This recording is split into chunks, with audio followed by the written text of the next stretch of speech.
तो guys, last session में हम लोगों ने बात किया था थाइम लीफ की। और मैंने आपको नेसेसरी सारे एट्रीब्यूट्स बता दिए थे थाइम लीफ के। इतना थाइम लीफ मैंने आपको बता दिया था कि जो प्रोजेक्ट हमने पोर्टफोलियो का किया है वो आप इजीली कर पाओगे। थाइम लीफ में आप काम कर पाओगे, एचटीएमएल्स को डायनेमिक बना पाओगे, लिस्ट को रेंडर करा पाओगे, मैसेज रेंडरिंग करा पाओगे। अ, अलग अगर हेडर फुटर है तो उनको इंक्लूड करा पाओगे, और भी चीज़ें हमने सीखी थी। एंड उसके बियॉन्ड भी अगर कुछ करना है तो आप सेल्फ एक्सप्लोर कर सकते हो, कोई बड़ी चीज़ नहीं है भाई। आपको क्या काम करना है उससे रिलेटेड टैग लीजिए और डाल दीजिए, एट्रीब्यूट्स लीजिए और डाल दीजिए। आज से हम लोग अब एक नया एरा स्टार्ट करेंगे। अभी तक जो हम लोग काम कर रहे थे ना, वो हम लोग मोनोलिथिक पे काम कर रहे थे। मोनोलिथिक मतलब एक ऐसा एप्लीकेशन जो एक ही प्रोजेक्ट में कंटेनराइज्ड होता है। एक ऐसा एप्लीकेशन जो एक ही प्रोजेक्ट में होता है। प्रोजेक्ट का बाद में हम लोग जैसे हमारे पास एक फ़ोल्डर है, एक ही फ़ोल्डर में अगर हम बहुत सारी फ़ाइल्स रखें, तो क्या हमारी फ़ाइल्स प्रॉपर्ली ऑर्गनाइज़्ड होंगी? ज़ाहिर-सी बात है, नहीं। इसी तरह अगर मैं एक ही प्रोजेक्ट में अपने सारे मॉड्यूल्स को रखूँ, जैसे फॉर एग्ज़ाम्पल प्रोडक्ट है, लॉगिन है, यूज़र है, और भी कई सारे मॉड्यूल है, फीडबैक एंड ऑल, बहुत सारे मॉड्यूल्स हमारे प्रोजेक्ट में हैं, रिज्यूम एंड ऑल, सब का सब हमने एक ही प्रोजेक्ट में डाल के रखा हुआ है। ठीक है? और उस प्रोजेक्ट को बाद में हम क्या करते हैं, बाद में उसको हम लोग वॉर फाइल या जार फाइल में कन्वर्ट करके अपलोड करते हैं। तो अभी तक जो हम प्रोजेक्ट बना रहे थे वो बेसिकली मोनोलिथिक था। मोनोलिथिक मतलब एक ही प्रोजेक्ट में सब कुछ हुआ करता था। लेकिन अगर आपको स्केलेबल एप्लीकेशन बनाना है, हाईली स्केलेबल एप्लीकेशन आपको बनाना है, तो ये मोनोलिथिक वाला फेल हो जाता है। तब हमको क्या बनाना पड़ेगा भाई? हमको कई सारे प्रोजेक्ट बनाने पड़ेंगे जिनको हम सर्विसेज़ बोलते हैं।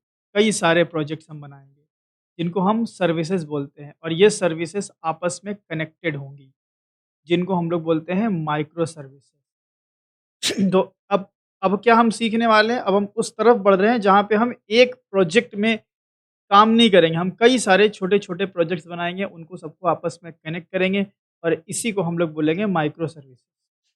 ये हमने आपको बहुत ही शॉर्ट में और बहुत ही ईज़ी वे में जस्ट आइडिया दे दिया। हालाँकि चीज़ें इतनी ईज़ी नहीं है, बहुत सारी चीज़ें सीखना पड़ेगा, लेकिन हम बस आपको बस ये आइडिया दे रहे हैं कि अब हम किस तरफ, अब हमारे जो सेशन की हवा है वो किधर बहेगी।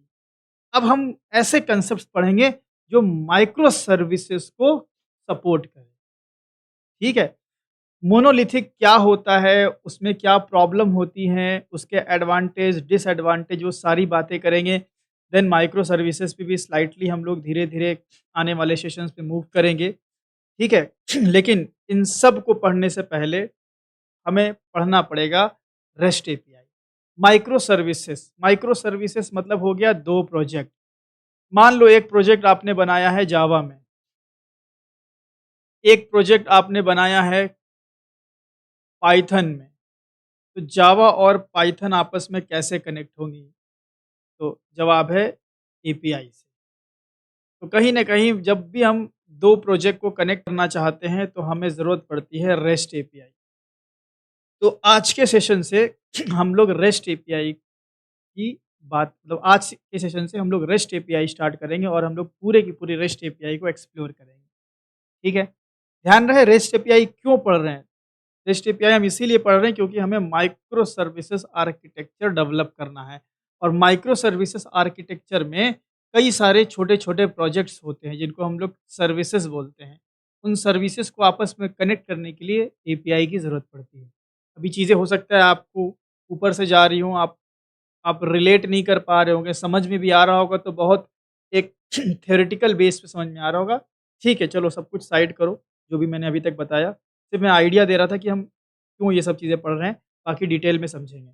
तो आज के सेशन से हम शुरू करेंगे रेस्ट एपीआई, ठीक है? रेस्ट एपीआई की बात करेंगे। सबसे पहला सवाल यहाँ पे ये आता है कि एपीआई क्या होता है? What is an API? API का फुल फॉर्म होता है एप्लीकेशन प्रोग्रामिंग इंटरफेस। पहली बात तो फुल फॉर्म जान लो, एप्लीकेशन प्रोग्रामिंग इंटरफेस। ठीक है? Application programming interface. एपीआई एक तरह का set of rules and protocols होता है। एपीआई होता क्या है भाई? Set of set of rules, मैं ऐसे लिखता हूँ, set of rules and protocols. Set of rules and protocols होता है। किस लिए होता है? किस लिए होता है? That allow different software different software to communicate. अगर मेरे पास 2 सॉफ्टवेयर हैं, ठीक है? और हम उन दोनों को आपस में कनेक्ट करना चाहते हैं, तो किसकी ज़रूरत पड़ेगी? एपीआई। एक बिल्कुल आसान सा एग्ज़ाम्पल आपको समझाते हैं। हम लोग बहुत बार गूगल पे सॉरी, बहुत बार हम लोगों ने अमेज़न, फ्लिपकार्ट यूज़ किया होगा, ठीक है? अमेज़न एक एप्लीकेशन है, आप सब जानते हैं, ठीक है? अमेज़न पे कोई सामान आप खरीदने गए, तो उसके अंदर हम जब पेमेंट करते हैं, तो हम पेमेंट कर रहे होते हैं फ़ोन पे से या गूगल पे से। तो क्या गूगल पे एक अलग सॉफ्टवेयर है या अमेज़न का ही सॉफ्टवेयर है गूगल पे? अलग अलग अलग है। सॉफ्ट तो ये तो भाई एकदम अलग सॉफ्टवेयर है। तो अमेज़न जो है जो वेब एप्लीकेशन है, जिसको हम सॉफ्टवेयर ही बोल दे रहे हैं, तो अमेज़न हमारा वेब एप्लीकेशन है और जो मेरा गूगल पे जो मेरा एप्लीकेशन है, ये दोनों तो अलग-अलग एप्लीकेशन है यार। ये तो अलग-अलग एप्लीकेशन है। फिर अमेज़न में गूगल पे कहाँ से मिल रहा है? तो जब जब एक सॉफ्टवेयर के अंदर, एक वेब एप्लीकेशन के अंदर मुझे किसी दूसरे एप्लीकेशन के फंक्शनैलिटी की नीड होती है, तो हम क्या करते हैं, एपीआई के थ्रू उन दोनों एप्लीकेशन को कनेक्ट कर देते हैं। कहीं न कहीं हम यहाँ पे अमेज़न के अंदर गूगल पे की एपीआई यूज़ कर रहे होंगे। गूगल पे की एपीआई बनाया किसने होगा? गूगल पे की एपीआई गूगल पे वालों ने बनाया होगा, ठीक है? तो ये एपीआई इन्होंने बनाया होगा और इसी एपीआई को हम यहाँ पे यूज़ कर रहे हैं। तो रियल वर्ल्ड में हम लोग जब सॉफ्टवेयर्स या ऐप वगैरह यूज़ करते हैं, तो एपीआई बहुत कॉमन चीज़ है, यूज़ करते रहते हैं हम लोग, कोई बड़ी बात नहीं है। तो एपीआई का मेन पर्पस क्या है? एपीआई का मेन पर्पस है 2 डिफरेंट सॉफ्टवेयर एप्लीकेशन को, 2 डिफरेंट एप्लीकेशन है ना ये, 2 डिफरेंट सॉफ्टवेयर एप्लीकेशन के बीच में कम्युनिकेशन कराना। यहाँ से कुछ पेमेंट किए तो यहाँ गूगल पे के थ्रू पेमेंट होगा, फिर ये रिस्पॉन्स भेजेगा कि हाँ पेमेंट हो गया या फेलियर हो गया है। तो कहीं न कहीं कम्युनिकेशन होता है। आप बोल सकते हो कि it acts like a bridge. API क्या है भाई? एपीआई एक ब्रिज की तरह काम करता है। एक ब्रिज की तरह काम करता है बिटवीन 2 एप्लीकेशन। 2 एप्लीकेशन के बीच में एक ब्रिज की तरह काम करता है और डेटा एक्सचेंज करता है। जी, कोई डाउट है? सर यहाँ पे एपीआई इंटरफेस ही को कह रहे हैं क्या? नहीं, एपीआई इंटरफ़ेस नहीं है, मैं आपको बताता हूँ। इंटरफ़ेस, जैसे इंटरफ़ेस हम जावा के टर्म में देखें तो इंटरफ़ेस तो भाई इंटरफ़ेस है, अपना वो वाला जो ब्लूप्रिंट ऑफ अ क्लास हम बोलते हैं। लेकिन हाँ सर। यहाँ पे इंटरफ़ेस का आप जावा वाला मीनिंग मीनिंग ना निकालें, रियल वर्ल्ड मीनिंग निकालें। तो रियल वर्ल्ड में इंटरफ़ेस हम किसको बोलते हैं? जावा से हट के। मीडियम मीडियम यू कोई भी। यूआई। हाँ, मीडियम या यूआई या जिसके थ्रू हम इंटरैक्ट करते हैं। गेम खेल रहे तो बोलते हैं ना यार, अरे यार इंटरफेस बस बनाया है, मतलब जिसके थ्रू हम इंटरैक्ट कर रहे होते हैं। तो अगर अमेज़न जिसके थ्रू गूगल पे से इंटरैक्ट कर रहा होता है, वो हो गया इंटरफेस। बट ये वो वाला इंटरफेस नहीं है, समझ गए ना? तो ये, हाँ सर। हाँ, ये इंग्लिश वाला इंटरफेस है, ये ध्यान रखिए, जावा वाला नहीं है, ठीक है? हालाँकि एपीआई होता क्या है? एपीआई कोई हार्डवेयर टूल नहीं होता। एपीआई होता है एक तरह का प्रोग्राम ही है, जिसमें पैकेजेस होते हैं, क्लासेस होते हैं, इंटरफेसेस होते हैं, ये कोड होता है बेसिकली। एपीआई कुछ नहीं भाई, कोड है, उसमें उसमें रूल्स एंड प्रोटोकॉल्स हैं, बहुत सारी चीज़ें होती हैं, ठीक है? तो हम बनाएँगे तो अभी आपको समझ में आ जाएगा। बट ये जो इंटरफ़ेस है, ये इंटरफ़ेस आपका इंग्लिश वाला इंटरफ़ेस है, जावा वाला नहीं है। Application programming interface. ठीक है? तो एपीआई भाई क्या है भाई? एपीआई रूल्स एंड प्रोटोकॉल है, जिसके थ्रू 2 डिफरेंट सॉफ्टवेयर आपस में कम्युनिकेट करते हैं, ब्रिज की तरह ये एक्ट करता है। अच्छा, अब बड़ी इम्पोर्टेंट बात, गूगल पे मान लो बनाया गया है जावा में और अमेज़न मान लो बनाया गया है पीएचपी में, ठीक है? तो जब अमेज़न गूगल पे की इस एपीआई को यूज़ करेगी, अमेज़न जब इस गूगल पे की एपीआई को यूज़ करेगी, तो ये जावा का डेटा यहाँ कैसे आएगा? पीएचपी में। पीएचपी तो भाई जावा के ऑब्जेक्ट्स को ये सब सपोर्ट करेगा नहीं। तो ध्यान रखिए एपीआई जो है वो लैंग्वेज एग्नोस्टिक होता है। लैंग्वेज यहाँ नहीं लिखता हूँ मैं। एपीआई जो होता है ना, वो लैंग्वेज एग्नोस्टिक होता है। लैंग्वेज एग्नोस्टिक इसका मतलब है कि अगर आपने एक एपीआई को डेवलप किया, ठीक है? एक एपीआई को डेवलप किया तो उस एपीआई को कोई सी भी लैंग्वेज कॉल कर सकती है। अब इस चीज़ को समझने के लिए हम एक अलग से एक डायग्राम बनाते हैं। ये वाला ये चलो इसको भी रख लेते हैं। हालाँकि उतना इम्पोर्टेंट इसको हटाते हैं, ये डायग्राम कोई काम का नहीं है। बढ़िया डायग्राम समझाते हैं आपको। हम क्या करते हैं यहाँ पे वही एग्ज़ाम्पल लेते हैं जो अभी तक आप लोग पढ़ चुके हो। मान लो मेरे पास एक एप्लीकेशन हमने बनाया है जावा में, ठीक है? ये मेरा जावा एप्लीकेशन है। बहुत ध्यान से समझना, ये जो डायग्राम मैं बनाने जा रहा हूँ अभी, ये डायग्राम समझ गए तो एपीआई समझ गए समझो। फिर वो सब एपीआई सब थ्योरेटिकली एपीआई क्लियर हो जाएगा, फिर बनाना ही रह जाएगा बस। तो बहुत ध्यान से समझना। ये मेरा एक जावा एप्लीकेशन है, ठीक है? एप्लीकेशन हमने बनाया है अभी तक, ठीक है? तो ये जावा एप्लीकेशन है हमारा।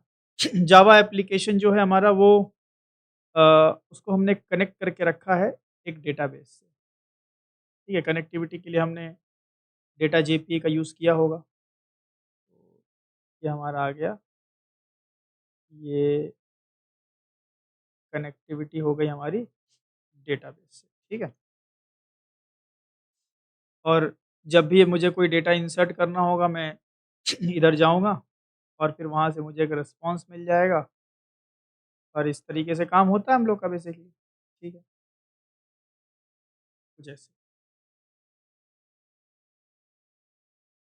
मान लो कि क्लाइंट से कोई डेटा आया, मैं एक क्लाइंट से कोई डेटा आया, डेटाबेस में स्टोर हुआ, ठीक है? कुछ चीज़ें लेट करनी पड़ेगी, सारी चीज़ें बनाई नहीं जा सकती।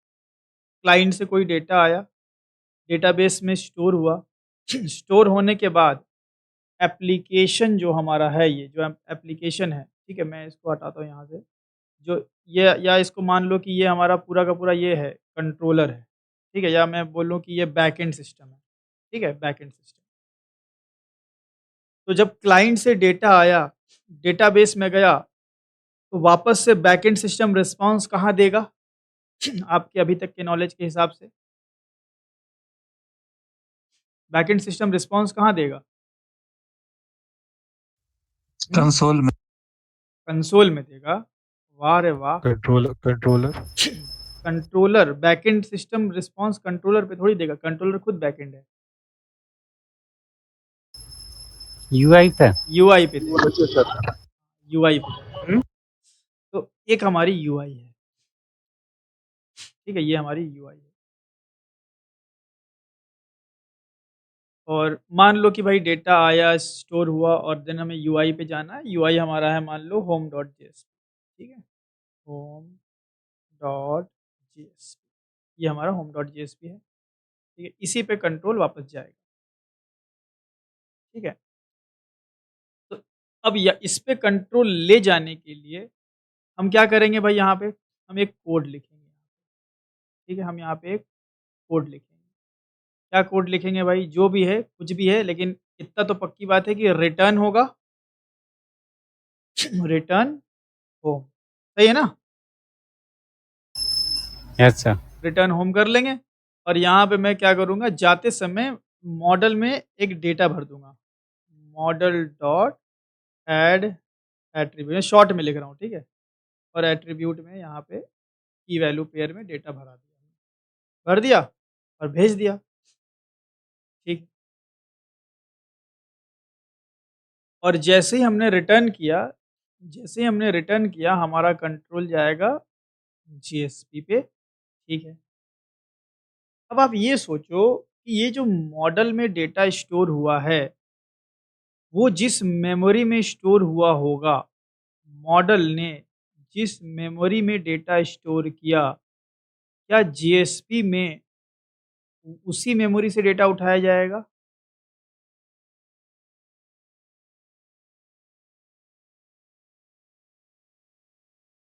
सोचिए आराम से, कोई जल्दी नहीं है।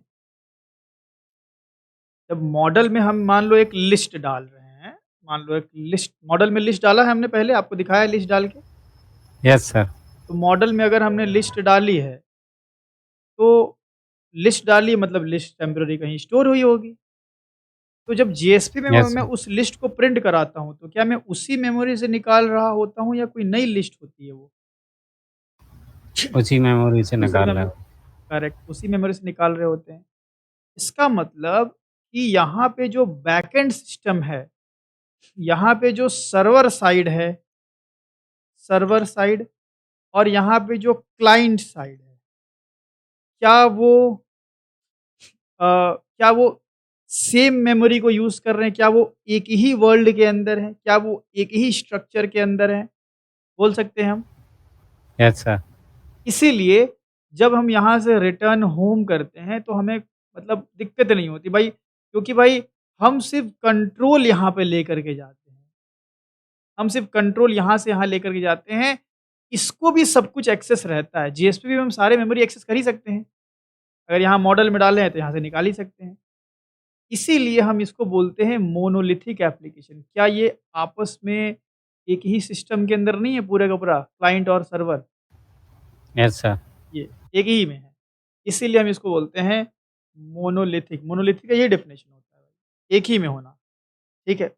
इससे कहीं न कहीं आसानी भी होती है। भाई मेरे को क्लाइंट से सर्वर पे जाना है, मैं सीधे क्विकली रिडायरेक्ट करूँगा, मुझे पूरा डेटा उठा कर के ले जाने की ज़रूरत नहीं है। मैं क्विकली रिडायरेक्ट होऊँगा, सिर्फ़ यहाँ पे रेफ़रेंस जाएगा, उसी रेफ़रेंस से हम यूज़ कर लेंगे। ध्यान करो यहाँ पे हम की के बेस पे तो एक्सेस करते हैं, यस सर। है ना? एक तरह का रेफ़रेंस बेस्ड एक्सेस हो गया।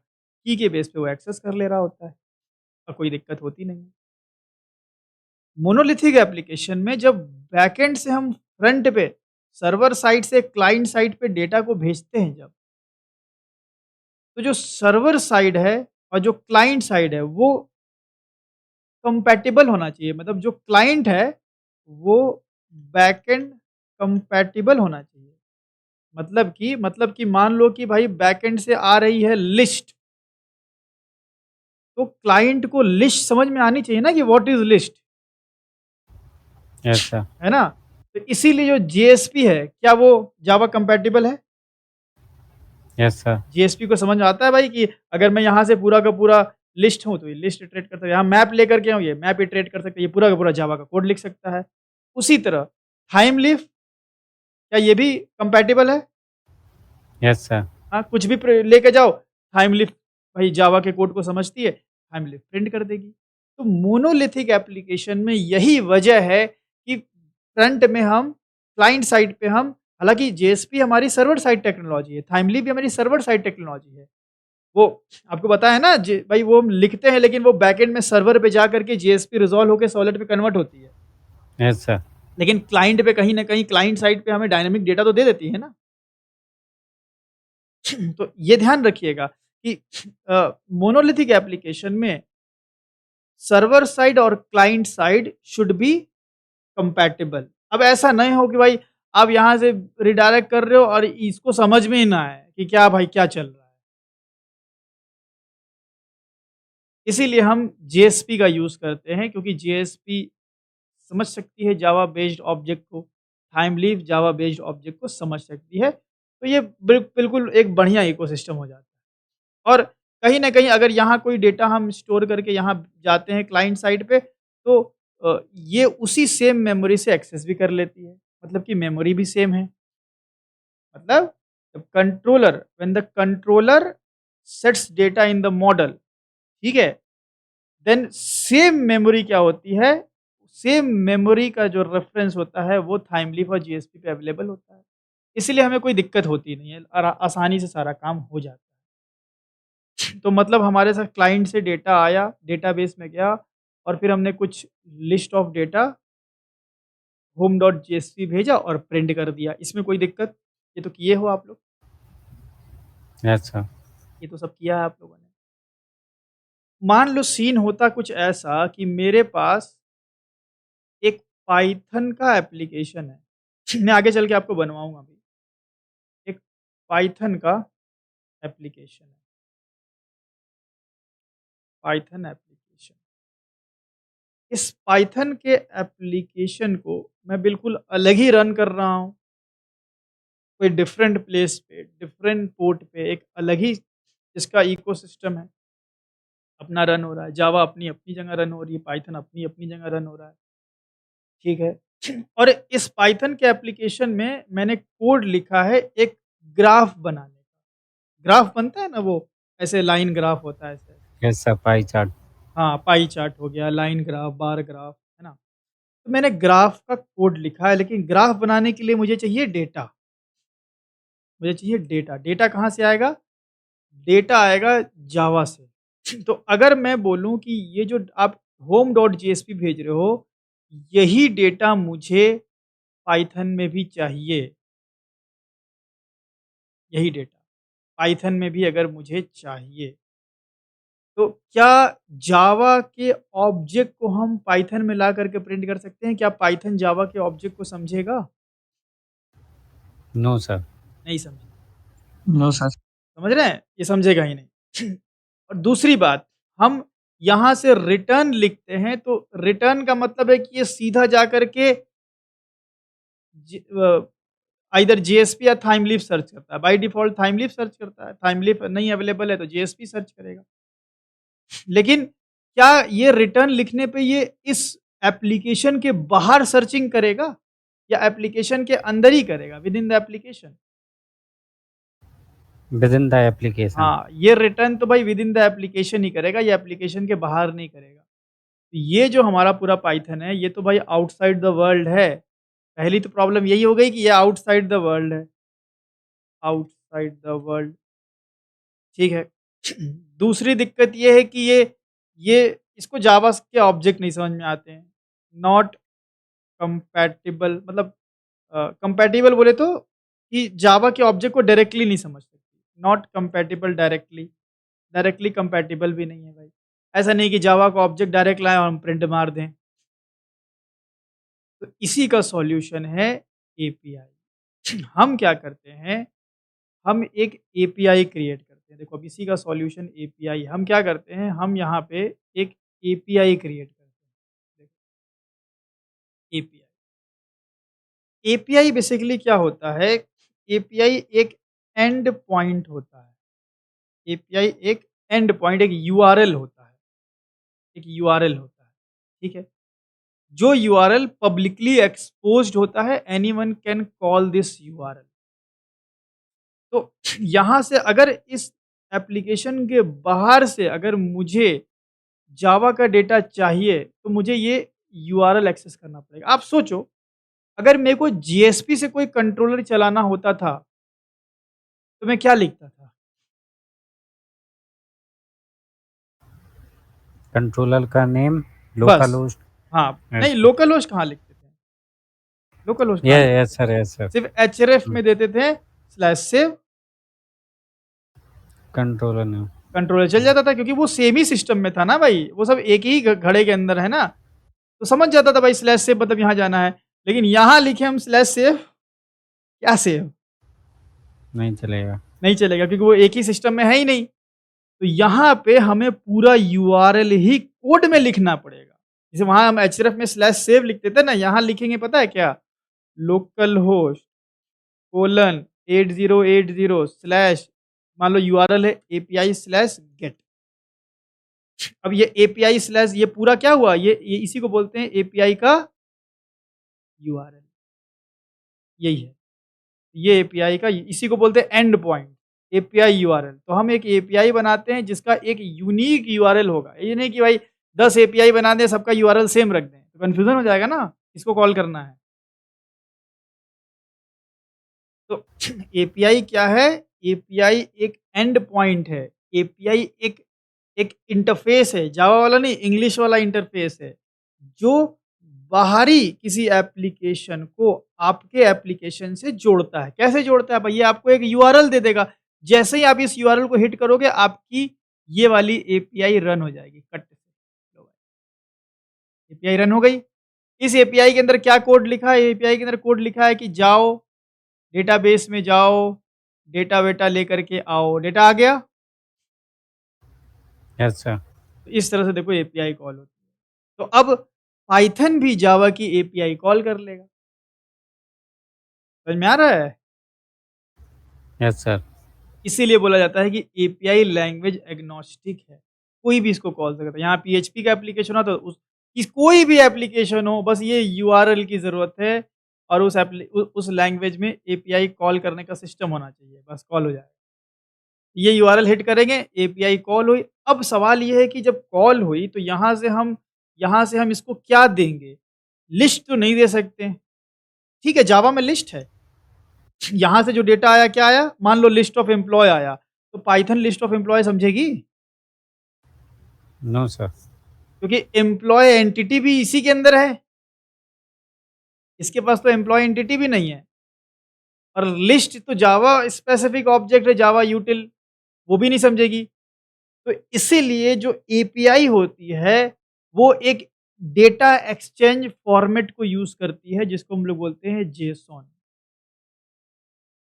तो जब भी हम किसी एपीआई को कॉल करते हैं हमें रिस्पॉन्स मिलता है, हमें रिस्पॉन्स ज़रूर मिलेगा, लेकिन ये रिस्पॉन्स हमें डायरेक्ट हमारी लिस्ट का रेफरेंस नहीं देगा। जैसे यहाँ पे जो रिस्पॉन्स हो रहा था हमें क्या मिल रहा था? इसी इसी लिस्ट का रेफरेंस मिल जा रहा था ना, इसी मॉडल का रेफरेंस मिल जा रहा था, जिससे हम सेम मेमोरी से जी डेटा सर। निकाल ले रहे थे। लेकिन यहाँ पे अगर हम रेफरेंस पकड़ाएं तो क्या उस रेफरेंस से ये जावा की मेमोरी में घुस के डेटा निकाल पाएगा? No sir. अलग अलग मेमोरी है ना भाई। ये हो सकता है ये चल रहा हो आपका इंडिया में, ये पाइथन के लंदन में चल रहा है। हाँ, तो इसीलिए जब भी एपीआई कॉल होगी with the help of complete URL, not just name, complete URL जिसको एंड पॉइंट बोलते हैं, तो जो रिस्पॉन्स जाएगा वो जाएगा जेसन फॉर्मेट। जेसन का full form JavaScript object notation, ये होता है ना। Yes sir. जी सर। तो जावास्क्रिप्ट ऑब्जेक्ट नोटेशन ये क्या होता है? ये भाई एक डेटा एक्सचेंज फॉर्मेट है। ये सिंपल कुछ नहीं भाई, ये क्या है? डेटा एक्सचेंज फॉर्मेट है। JavaScript object notation data exchange format, मतलब आपके लिस्ट को ये एक ऐसे इंटरमीडिएट फॉर्मेट में कन्वर्ट कर देगा जिसको कोई भी लैंग्वेज समझ सकती है, एनी लैंग्वेज कैन अंडरस्टैंड। तो ये इंटरमीडिएट जेसन में, और पाइथन, पीएचपी, कोई भी जो दुनिया की लैंग्वेज है, ऑलमोस्ट जितनी फेमस लैंग्वेज आप जानते हो, एवरीवन कैन पार्स और कैन अंडरस्टैंड जेसन। तो ये जेसन को रीड कर लेगी, इसको पता चल जाएगा कि क्या हुआ है। आई बात समझ में? Yes sir. तो ये था भाई एपीआई, ये पूरा एपीआई का खेल है। तो एपीआई कब यूज़ पड़ी हमें? जब हम आउटसाइड द वर्ल्ड, जब हम 2 एप्लीकेशन को कनेक्ट करना चाह रहे हैं तब यूज़ पड़ी। जब हम ऐसे जावा बैकएंड सिस्टम से हम ऐसे किसी अ, जावा बैकएंड से हम ऐसे किसी सॉफ्टवेयर को कनेक्ट करना चाहते हैं जो जो जावा स्पेसिफिक नहीं है, बिल्कुल अलग ही पोर्ट पे अलग ही सॉफ्टवेयर है। बट हमें, क्योंकि जावा भाई बैकएंड के लिए जानी जाती है, मैंने जावा में ऑलरेडी एक एप्लीकेशन बनाया हुआ है, तो मैं क्या कर सकता हूँ? उसी एपीआई को पाइथन में रीड कर सकता हूँ। कल को मान लो मैंने एक एंड्रॉयड ऐप बनाया, और एंड्रॉइड ऐप में मुझे उसी डेटा की ज़रूरत पड़ी तो I can call that API here also. समझ रहे हो फ़ायदा? Yes, sir. मतलब एक बार बनाओ और यूज़ करो। आजकल तो ऐसा होता है कि एंड्रॉइड ऐप डेवलपमेंट में लोग सिर्फ़ यूआई बना देते हैं और पूरा का पूरा डेटा आ रहा होता है एक बैकएंड सिस्टम से। तो ऐप अलग होस्ट है, बैकएंड सिस्टम अलग होस्ट है, डेटा रीड कर लिया। बैकएंड सिस्टम को अलग होस्ट करने का क्या फ़ायदा है कि इसी डेटा को से एंड्रॉइड ऐप भी चल रहा है। इसी डेटा से पाइथन में कहीं डेटा एनालिसिस भी कर रहे हैं। इसी इसी से एक जगह और कॉल कर लिया इसको। और यहाँ पे पता है क्या है? यहाँ पे वेब एप्लीकेशन है। लो भाई, यहाँ पे रिएक्ट का एक वेबसाइट है। ये तो डायनामिक वेबसाइट बन गई ना अब तो ये। Yes, sir. समझे? तो ये भी यूआई है, रिएक्ट रिएक्ट एक वेब बेस्ड टेक्नोलॉजी है। एंड्रॉइड आप जान ही हो, एंड्रॉइड बेस्ड टेक्नोलॉजी है। पाइथन डेटा एनालिसिस के लिए हो गई। मतलब आप सोच रहे हो कि आपने बैकएंड सिस्टम एक ही बार डिज़ाइन किया, मेहनत करके डेटाबेस और कनेक्ट कनेक्ट करके एक बार बैकएंड सिस्टम डिज़ाइन कर दिया। अब वो जो बैकएंड सिस्टम में जो डेटा की ज़रूरत मुझे ऐप में पड़ेगी, तो मैं अपने ऐप में भी कॉल कर लूँगा। मेरे को रिएक्ट में पड़ेगी, तो मैं रिएक्ट में भी कॉल कर लूँगा और मेरे को ज़रूरत पड़ेगी, तो मैं कहीं और भी कॉल कर लूँगा। ये फ़ायदा है एपीआई का। और भाई ये जो डेटा देगा, सबको जेसन फॉर्मेट में ही देगा और एवरीवन कैन अंडरस्टैंड जेसन। सब जेसन समझते हैं भाई। यहाँ पे आएगा जावास्क्रिप्ट से भी जेसन पार्स हो जाता है। एंड्रॉइड में आएगा, यहाँ भी जेसन पार्स हो जाएगा। पाइथन में आएगा, वहाँ भी जेसन पार्स हो जाएगा। तो लैंग्वेज एग्नोस्टिक हुआ कि नहीं एपीआई? Yes, sir. तो ये एपीआई की खूबसूरती है भाई। और ये स्केलेबिलिटी के लिए बेहतर है। आप सोचो, अगर आपने सिर्फ़ home.jsp बनाया होता, तो अब हम क्या इसी मोनोलिथिक एप्लीकेशन के अंदर क्या मैं कोई पाइथन की फ़ाइल बना करके ये कॉल कर सकता था? नहीं कर सकते। नहीं कर हम नहीं ब बना सकते भाई home.py जी भाई। तो ये स्केलेबल नहीं है भाई। ये जो हमने बनाया था ये जेएसपी, ये सिर्फ़ वेब ऐप के लिए ही सूटेबल है। लेकिन API API you can call in web based technology, you can call in Android. इसको आप किसी भी लैंग्वेज में कॉल कर सकते हो, तो ये स्केलेबिलिटी को भी प्रमोट कर रही है। लैंग्वेज एग्नोस्टिक भी है। भाई हम जानते हैं ना पाइथन डेटा साइंस के लिए आज के समय पाइथन आर ये जो लैंग्वेज आज के समय डेटा एनालिसिस के लिए सबसे बेहतर मानी जाती है। नमपाई, साइफाई, मैटप्लॉटलिब, सीबॉन, पाइलैब, पैंडास, कितनी चीज़ें हैं उसमें। मैटप्लॉटलिब, कितनी बेहतरीन लाइब्रेरीज़ हैं डेटा साइंस के लिए पाइथन के पास। मतलब एक्सेप्शनल लाइब्रेरीज़ हैं। जावा की बात करें, बैकएंड टेक्नोलॉजी में नो वन कैन बीट जावा। तो जहाँ जावा सबसे पावरफुल है वो काम जावा में कर लो। जहाँ डेटा एनालिसिस सबसे पावर है, वो वाला काम उस लैंग्वेज में कर लो। डेटा जावा से ले लो, एनालिसिस पाइथन से कर लो। कोई दिक्कत है? और No, sir. इंडस्ट्री में ऐसा ही होता है, हम लोग लड़ते हैं पाइथन अच्छी, जावा अच्छी, ऊपर वाले जो 20-25 साल एक्सपीरियंस हँसते हैं सब। अरे तुम लोग लड़ रहा है, यहाँ दोनों लैंग्वेज पे प्रोजेक्ट बना हुआ है। एक लैंग्वेज एक प्रोजेक्ट 5-5 6-6 लैंग्वेज मिलके बन रहा है। वो उधर जावास्क्रिप्ट भी चल रहा है, उधर उसकी लाइब्रेरी रिएक्ट भी चल रही है, उधर एनालिसिस पाइथन में हो रहा है, उधर आर भी यूज़ हो रही है, उधर बैकएंड सिस्टम पूरा जावा में डिज़ाइंड है। कहीं हार्डवेयर से रिलेटेड काम है तो सी प्लस प्लस भी घुसेड़े हैं बीच में। तो बड़े जो हाइली स्केलेबल एप्लीकेशन है वो एक लैंग्वेज से थोड़ी बनते हैं। सब जो जिस फील्ड में बेहतर है उस चीज़ का यूज़ कर लिया जाता है। एंड एपीआई वो एक ऐसी चीज़ है जो हर एक लैंग्वेज को कनेक्ट कर देती है। क्योंकि ये लैंग्वेज एग्नोस्टिक है, डेटा एक्सचेंज जेसन में हो जाता है। जेसन के अलावा भी चीज़ें सपोर्टेड है, एक्सएमएल में होता है, वाईएएमएल में होता है, प्लेन टेक्स्ट में होता है, लेकिन जो वाइडली यूज़ जो सबसे बेहतर जो लोग यूज़ करते हैं वो मैं बता रहा हूँ आपको जेसन फॉर्मेट। हम जेसन को ही सीखेंगे कैसे जेसन रीड करते हैं, जेसन क्या है। तो ये सारी कहानी है भाई एपीआई की। तो एपीआई क्या है? अभी अभी आपको समझ में आया होगा ये term, language agnostic. Yes sir. And API जो है, एपीआई एक्सपोज एंड पॉइंट। अब ये भी समझ में आ गया होगा एंड पॉइंट का सीन क्या है, ठीक है? And point, APIs expose, expose and point, ठीक है? अलग अलग एपीआई बनाते हैं, अलग अलग एंड पॉइंट होता है जिसके थ्रू हम अलग अलग एपीआई, अच्छा API not only can give data but it can also take data. तो अगर आप डेटा भेज रहे हो तो वो किस फॉर्मेट में जाएगा? जेसन। और रीड यस कर रहे सर। हो तो मिलेगा भी जेसन। तो खेल जेसन जेसन में ही होगा। वो जेसन में जाकर के वो चीज़ जावा में बदल जाएगी और इधर से जेसन में आके वो चीज़ पाइथन में बदल जाएगी। तो जेसन एक इंटरमीडिएट फॉर्मेट है, तो आप उसको यूज़ करेंगे। जेसन ह्यूमन रीडेबल भी है, not only machine readable, human readable भी है। वो बहुत ईज़ी होता है, की वैल्यू पेयर में अभी हम करके बताएँगे आपको। आज तो शायद नहीं बता पाएँगे, एक्सप्लेनेशन में ही पूरा टाइम जाने वाला है। ये था भाई आपका एपीआई क्या होता है। अब आता है भाई एक एक एक वर्ड जुड़ गया है रेस्ट। हम लोग रेस्ट मतलब समझो आराम। हाँ, व्हाट इज़ रेस्ट? अभी रेस्ट क्या है? इसका फुल फॉर्म है रिप्रेजेंटेशनल स्टेट ट्रांसफर। लिख दूँ? या नोट्स में लिखा है, इतना लंबा क्या लिखना? Representational state transfer. रेस्ट है क्या यार ये? मतलब रिप्रेजेंटेशनल स्टेट ट्रांसफर बेसिकली है क्या?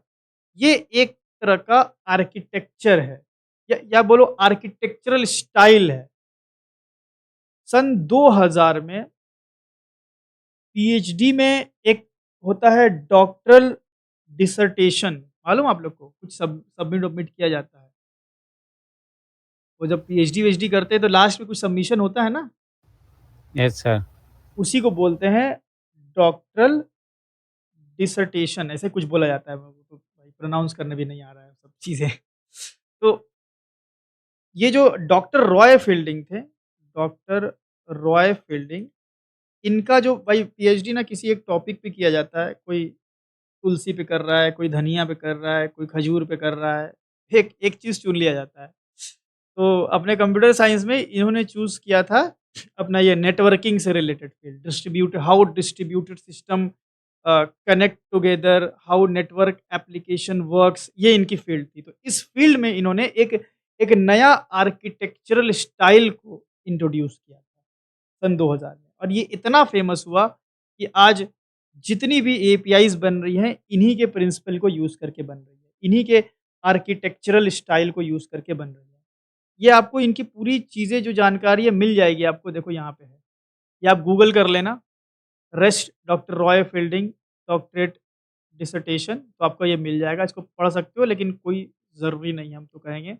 लेकिन फिर भी अगर आपको कीड़ा है तो पढ़ सकते हैं, ठीक है? तो इसकी लिंक मैं आपको दे दूँगा। तो रेस्ट कुछ नहीं है यार, रेस्ट सिर्फ़ एक आर्किटेक्चरल स्टाइल। अगर आप रेस्ट नहीं भी जानते हो तो भी आप एपीआई तो बना लोगे, लेकिन वो मज़ा नहीं आएगा बिना जाने। रट्टा मारना जैसा लगेगा, बेस को समझना है। तो रेस्ट क्या है? आर्किटेक्चरल स्टाइल है। किस किस चीज़ की स्टाइल है भाई? फॉर बिल्डिंग नेटवर्क या डिस्ट्रीब्यूटेड एप्लीकेशन, नेटवर्क एप्लीकेशन, ठीक है? तो ये जो आर्किटेक्चरल स्टाइल है, ये मतलब क्या कहता है? तो ये कई सा इ इन्हो इन्होंने अपने आर्किटेक्चरल स्टाइल के अंदर कई सारे प्रिंसिपल्स को इंट्रोड्यूस किया। कई सारे सेट ऑफ प्रिंसिपल्स को इंट्रोड्यूस किया। अगर कोई हमें एपीआई बना रहा हूँ और जो मेरी एपीआई है, वो रेस्ट के प्रिंसिपल्स को फॉलो करती है, तो मैं अपनी एपीआई को बोलूँगा क्या? Rest API. आई बात समझ में? Yes sir. अब रेस्ट क्या है? एक आर्किटेक्चरल स्टाइल है। इस स्टाइल के अंदर कुछ प्रिंसिपल्स बताए गए, कुछ कुछ कंस्ट्रेंट्स, कुछ कंस्ट्रेंट्स टू डिज़ाइन, कुछ डिज़ाइन बताए गए, कुछ तरीके बताए गए। तो अगर कोई एपीआई उन प्रिंसिपल्स को फॉलो कर रही है तो वो रेस्ट एपीआई कहलाएगी। क्या है वो भाई प्रिंसिपल्स? वैसे तो बहुत सारे हैं, लेकिन मैं कुछ मेन आपको बताता हूँ। तो मैं यहाँ पे लिख देता हूँ। अच्छा, एक टर्म भी आता है रेस्ट एपीआई। तो तो अगर कोई एपीआई भाई रेस्ट के प्रिंसिपल को यूज़ कर रही तो रेस्ट एपीआई कहलाएगा, या वो कहलाएगी रेस्टफुल एपीआई, या वो रेस्टफुल सर्विसेज़ भी कई बार इसको बोल दिया। कई बार इसको रेस्टफुल सर्विसेज़ भी बोल दिया जाता है। इंटरचेंजेबली ये वर्ड यूज़ होते हैं, तो इसमें टेंशन की कोई बात नहीं है। क्या है वो प्रिंसिपल? रेस्ट का प्रिंसिपल ये बोलता है कि जब भी आप एक एपीआई बनाएँगे, और कुछ प्रिंसिपल की बात करें, जब भी आप एक एपीआई बनाएँगे, वो एपीआई क्लाइंट सर्वर आर्किटेक्चर को फ़ॉलो करनी चाहिए। मतलब क्लाइंट होगा एक होगा सर्वर, एक एक फ्रंट एंड सिस्टम होगा, एक बैक एंड सिस्टम होगा। क्लाइंट सर्वर पे रखी एपीआई को कॉल करेगी with the help of and points, ठीक है? तो क्लाइंट सर्वर आर्किटेक्चर होना चाहिए, पहली चीज़।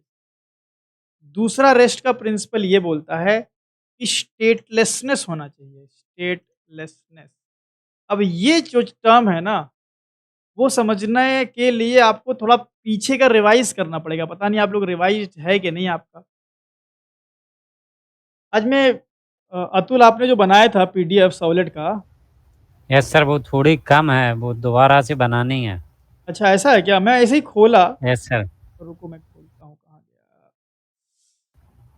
वो मैंने हाइबरनेट में पढ़ाया था आपने स्टेटलेस। हाँ, वो मैं ऐसे ही पलट रहा था ना, मैं अभी मतलब मैं जा देखोगे आप सीन भी मैंने शायद अभी किया है वो, ज़्यादा टाइम नहीं हुआ। तो मैं ऐसे ही पलट रहा था तो मेरे को दिखा वो चीज़ स्टेटलेस, हम कहे अरे यार ये सब पढ़ाए हुए हैं, डे 15 में पढ़ाया है हमने।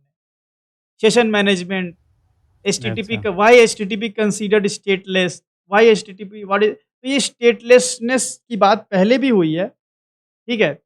और अगेन हम करेंगे क्योंकि हमें पता है कि ऑलमोस्ट सब लोग भूल ही गए होंगे। तो रेस्ट के जो प्रिंसिपल्स होते हैं, कहाँ चला गया यार अपना? हाँ, रेस्ट के जो प्रिंसिपल्स होते हैं, ठीक है? उन प्रिंसिपल में एक प्रिंसिपल ये बोलता है कि अ, आपकी जो एपीआई है वो स्टेटलेस होनी चाहिए। स्टेटलेस होनी चाहिए आपकी एपीआई। स्टेटलेस का मतलब ये हो गया कि जब भी एक क्लाइंट किसी सर्वर पे रखी एपीआई को कॉल कर रहा है, तो client should have all the information. Client की कोई इंफॉर्मेशन सर्वर होल्ड नहीं करेगा। क्लाइंट की कोई भी इंफॉर्मेशन सर्वर होल्ड नहीं करेगा। अगर सर्वर क्लाइंट की जानकारी रखेगा तो हम बोलेंगे कि यार ये तो स्टेटफुल हो गया, यस सर, है ना? तो अगर सर्वर क्लाइंट की कोई जानकारी नहीं रखता है तो उसको स्टेटलेस बोलते हैं। अभी हम एक एग्जांपल डायग्राम बनाएँगे आगे चल के तो ये पॉइंट और क्लियर होगा। अभी अगर ज़्यादा क्लियर नहीं हो रहा है तो कोई बात नहीं। तीसरा प्रिंसिपल ये बोलता है कि आपका जो आपकी एपीआई होनी चाहिए, रेस्ट प्रिंसिपल क्या बोलता है कि जो आपकी एपीआई होनी चाहिए वो रिसोर्स बेस्ड होनी चाहिए। रिसोर्स बेस्ड मतलब कि जितनी भी एपीआई हैं, वो सब कुछ एक रिसोर्स की तरह ट्रीट होती है और हर एक रिसोर्स का एक यूनिक यूनिक क्या होना चाहिए? आईडी, या मैं बोलूँ यूआरएल। तो अ, जितने भी एपीआई वो क्या है? एक रिसोर्स है और हर एक यू रिसोर्स का एक यूनिक यूआरएल होना चाहिए। ये तीसरा प्रिंसिपल हो गया। चौथा, रेस्ट प्रिंसिपल ये बोलता है कि जब भी आप एपीआई को कॉल कर रहे हो तो किसी पर्पस से कर रहे होगे, या तो डेटा सेंड कर रहे होगे, या तो डेटा रीड कर रहे होगे, या तो डेटा डिलीट कर रहे होगे, या तो अपडेट कर रहे होगे, या पार्शियल अपडेट कर रहे होगे, कुछ तो कर रहे होगे। तो यहाँ पे बोला गया है कि यूनिफॉर्मली आपको इंटरैक्ट करना है। यूनिफॉर्म इंटरफेस मतलब डेटा अगर आप सेंड कर रहे हो तो पोस्ट रिक्वेस्ट से ही होगा। डेटा अगर रीड कर रहे हो तो गेट से ही होगा। आप क्या गेट रिक्वेस्ट से डेटा सेव कर सकते हो? कर सकते यस सर, कर सकते हो, बट वो फिर रेस्ट के प्रिंसिपल के खिलाफ हो जाएगा। इसीलिए रेस्ट एपीआई में हम कभी भी गेट रिक्वेस्ट से सेव नहीं करेंगे, पोस्ट से हम रीड नहीं करते। हम पोस्ट से सेव करते हैं, गेट से रीड करते हैं, पुट, पैच, डिलीट ये मतलब आगे हम बात करेंगे, ठीक है? पुट रिक्वेस्ट यूज़ होता है अपडेट करने के लिए जहाँ कंप्लीट अपडेट, पैच होता है जहाँ पे पार्शियल अपडेट करते हैं, डिलीट मैपिंग यूज़ करते हैं जहाँ पे हम डिलीट करते हैं। उसी को बोलते हैं यूनिफ़ॉर्म इंटरफ़ेस, मतलब फ़िक्स है कि भाई ये काम करने के लिए ये वाली आपको मैपिंग यूज़ करनी है। ये चौथा हो गया। पाँचवाँ, स्टेटलेस कम्युनिकेशन होना चाहिए। रेस्ट प्रिंसिपल बोलता है स्टेटलेस कम्युनिकेशन होना चाहिए। मतलब स्टेटलेस कम्युनिकेशन मतलब कि जब मैं यहाँ पे मॉडल अपने मॉडल से जब हम ये सॉरी यहाँ पे जब हम बैकएंड सिस्टम से अपने जेएसपी पे गए थे, तो जब कंट्रोल वापस आ रहा था, तो क्या कंट्रोल के पास कुछ स्टेट था या स्टेटलेस था? स्टेटलेस था। हाँ सर। हाँ, स्टेट मॉडल ऑब्जेक्ट था। और जो मॉडल ऑब्जेक्ट है वो ओनली जीएसपी कैन अंडरस्टैंड। तो वो जो मॉडल ऑब्जेक्ट था वो क्या है भाई? वो जो मॉडल है हैव सम स्टेट, वो स्टेटलेस थोड़ी है, जावा बेस्ड है ना। सर जब फर्स्ट टाइम जो जीएसपी पेज खोलेंगे तब तो कोई ऑब्जेक्ट नहीं होता उधर, नहीं, हमने कोई बोला डेटा जब नहीं होता। रिटर्न करेंगे तब। अच्छा हाँ, तब तो था। हाँ, तो जाहिर सी बात है ना कि हम स्टेट मेंटेन कर रहे हैं, हम यस स्टेट को सर। मेंटेन कर रहे हैं। जब जीएसपी खोल के इंटरेक्शन की बात हो रही है, जब इंटरेक्शन करते हैं तो स्टेट मैनेज होता है। लेकिन जब यस। एपीआई से वापस जा रहे हैं तो जेसन लेकर के जा रहे हैं, तो जेसन का कोई स्टेट है? जेसन तो स्टेटलेस हुई ना। Yes sir. स्टेटलेस कम्युनिकेशन मतलब कि ऐसे मीडियम के थ्रू कम्युनिकेशन हो रहा है जो मीडियम ना सेंडर स्पेसिफिक है ना रिसीवर स्पेसिफिक है। यहां मॉडल तो सेंडर स्पेसिफिक भी है, रिसीवर स्पेसिफिक भी है। मॉडल को ये इधर भी समझा जाता है, इधर भी समझा जाता है। तो ये इसको नहीं बोलेंगे स्टेटलेस कम्युनिकेशन। जब एपीआई कॉल करते हैं तो जो हमें रिस्पॉन्स मिल रहा है जेसन, जेसन ना जावा स्पेसिफिक है ना पाइथन स्पेसिफिक है। तो इसको हम बोल सकते हैं ना स्टेटलेस कम्युनिकेशन। Yes sir. बस ये 5 हमने रखा हुआ है, और भी चीज़ें आती हैं, ठीक है? लेकिन उसमें घुसने की ज़रूरत नहीं है, फिर वो डिस्ट्रीब्यूटेड सिस्टम के लिए वो नेटवर्किंग का पार्ट है। ये 5 आप प्रिंसिपल्स को ध्यान रखें। तो अगर हम कोई एपीआई बना रहे हैं और वो जो एपीआई है, वो इन 5 प्रिंसिपल्स को यूज़ कर रही है, तो उस एपीआई को हम सीधा बोल देंगे रेस्टफुल एपीआई या रेस्ट एपीआई, खत्म। यही है रेस्ट एपीआई। तो ज़ाहिर-सी बात है जो स्प्रिंग बूट में एपीआई बनाते हैं वो इन चीज़ों को इंटरनली सपोर्ट करती ही करती है। इसी रेस्ट के बेस्ड पे ही बनती है। तो हम बैठ के एक-एक प्रिंसिपल को नोट डाउन थोड़ी करेंगे कि इस प्रिंसिपल से बनाओ, अरे सब एनोटेशन से होगा। वो सब एक एनोटेशन लगाओगे जेसन रिटर्न हो जाएगा। हमें मैनुअली कुछ हार्ड कोड थोड़ी करना है। लेकिन ये तो समझना है ना कि इसको रेस्ट क्यों बोल रहे हैं? क्योंकि स्प्रिंग बूट में जब हम एपीआई बनाते हैं, तो स्प्रिंग बूट का ये हेडेक है कि ये मेरी एपीआई को रेस्ट के बेस्ड पे बनाए। हम एनोटेशन जब लगाएँगे ना रेस्ट कंट्रोलर, तो ऑटोमैटिकली जेसन ही रिटर्न होगा, स्टेटलेस कम्युनिकेशन हो गया। जब डेटा आएगा तो वो जेसन के फॉर्मेट में ही आएगा। तो कहीं न कहीं स्प्रिंग बूट में जो एपीआई हम बनाते हैं, वो रेस्ट के प्रिंसिपल को फॉलो कर रही होती है, and that is why it is called REST API. आई बात समझ में? Yes sir. तो 2 पॉइंट क्लियर हुआ। कहाँ गया भाई? रेस्ट कहाँ एपीआई कहाँ गया? अच्छा, पहले एपीआई क्लियर हुआ, फिर रेस्ट क्लियर हुआ, तो समझ में आया कि रेस्ट एपीआई क्या है। जेसन भी हमने बता दिया, जेसन, जावा स्क्रिप्ट, देखो इसका नाम में भले जावा स्क्रिप्ट है, लेकिन ये जावा स्क्रिप्ट तक नहीं है ना, ये हर लैंग्वेज में यूज़ होता है। जावा स्क्रिप्ट, ऑब्जेक्ट नोटेशन, एंड ये एक डेटा एक्सचेंज फॉर्मेट है, और ये लैंग्वेज एग्नोस्टिक, ठीक है? तो मोस्टली इसी का यूज़ किया जाता है। ये ह्यूमन रीडेबल भी है, ये भी पॉइंट लिख देते हैं, ह्यूमन रीडेबल, एंड लैंग्वेज तो इसको समझती ही समझती है। ठीक है, इतनी बात अगर आपको समझ में आ गई, तो आई होप अब आपको रेस्ट एपीआई क्लियर हो गया होगा, ठीक है? अब हम लोग थोड़ा-सा मोनोलिथिक एप्लीकेशन के बारे में समझ लेते हैं, क्योंकि मोनोलिथिक एप्लीकेशन के एडवांटेज या मोस्टली मैं बोलूँ कि डिसएडवांटेज को समझना बहुत ज़रूरी है, ताकि आपको समझ में आए कि ये वाला पॉइंट क्या था, स्टेटलेसनेस। स्टेटलेसनेस होना चाहिए, स्टेटफुल नहीं होना चाहिए, है ना? तो चलो मैं हेडिंग डालता हूँ अ, मोनो मोनोलिथिक एप्लीकेशन। कोई सर डाउट है? हाँ, बोलिए। सर स्टेटलेस कम्युनिकेशन में हमारा कुकीज और जे सेशन आईडी भी स्टोर नहीं किया जाता सर। कुछ स्टोर नहीं किया जाता। जे सेशन आईडी वाला सीन तो वही हो गया आपका, मतलब अगर देखो क्लाइंट साइड पे स्टोर कर रहे हो कुकीज़ को, कुकीज़ तो क्लाइंट साइड वाला सीन है ना, तो कुकीज़ तो अगेन आपका स्टेटलेस हो गया। सर्वर पे कुछ स्टोर नहीं होना चाहिए।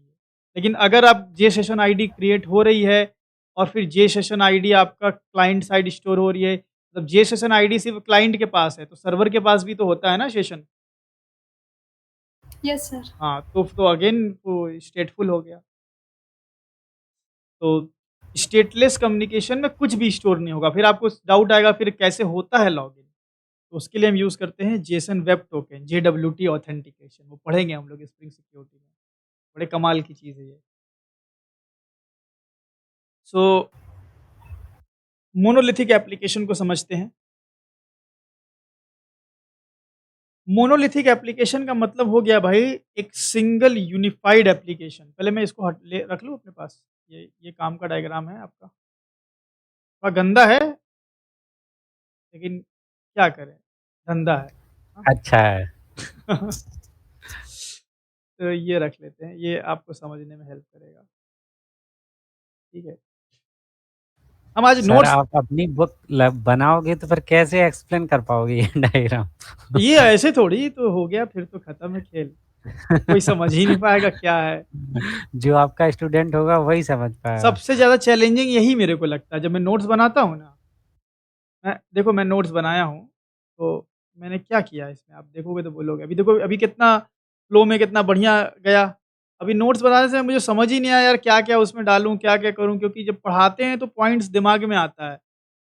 देखो नोट्स में ये डायग्राम बहुत सस्ता बना के डाला है हमने। आप भी बोलोगे क्या ही है ये? कहाँ गया भाई? ये देखो भाई इतना ही है। ये इतना ही है बस। तो इसके अच्छा। नीचे ये वाला डालेंगे अपन। इसके नीचे ही ये वाला इसे डाल देंगे। तो नोट्स में मतलब लाइव इसीलिए तो लाइव सेशन की बात अलग होती है। अगर सब कुछ बुक से पॉसिबल होता तो फिर सब बुक ही से पढ़ता, यस सर यस। है ना? तो कुछ ना कुछ तो लिमिटेशन रहती है हर चीज़ की। तो ये हमारा यहीं रख लेते हैं। चलो ये सब बाद में बात करेंगे। तो मोनोलिथिक एप्लीकेशन पे आते हैं हम लोग। कौन रहेगा अपना ये वाला इसको बंद कर लेते हैं। अरे यार उल्टा ही बंद कर दिया हमने। सेव। हाँ। तो मोनोलिथिक एप्लीकेशन का मतलब हो गया कि भाई एक सिंगल कंटेनराइज्ड या बोलो आप इसको कि सिंगल यूनिफाइड सॉफ्टवेयर सिस्टम, जहाँ एक ही में सब कुछ सारा काम हो रहा है। जैसे हमने भाई पोर्टफोलियो बनाया, एक ही प्रोजेक्ट बनाया ना पोर्टफोलियो में, तो ये हमारा प्रोजेक्ट होता है, ठीक है? इसी में सारे के सारे मॉड्यूल्स होते हैं, इसी में सब के सब घुसे रहते हैं, ठीक है? अब मान लो कि मेरा ये अब इसके इसके कुछ डिसएडवांटेजेस समझेंगे पहले हम लोग। एडवांटेज की बात बाद में करेंगे। मान लो ये मेरा एक एप्लीकेशन है, ठीक है?